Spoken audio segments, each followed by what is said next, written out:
এই যে গুঁড়ো দুধটা ঘুরলাম, দুধ যেভাবে ফুটাই সেভাবে এটাকে আমি ফুটিয়ে নেবো। এরপর এটা ফুটে গেল একবার, এবার এই দুধটা আমি আধ ঘন্টা কম আছে ফুটিয়ে নেব।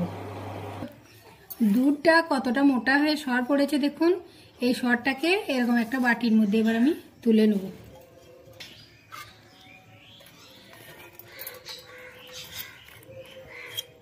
এরপর প্রত্যেক দিন আমি তুলবো যতদিন না বাটিটা ভর্তি হয়। সরটা এক বাটি হয়ে গেছে। এরপর চলুন এটা আমি মিক্সিতে দিয়ে মাখন তুলে নেব।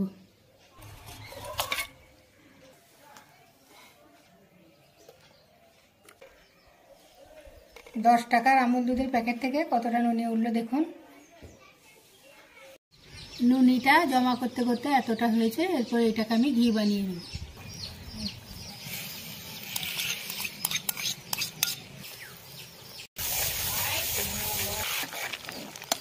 দেখুন গুঁড়ো দুধের নুনি থেকে কতটা ঘি হলো।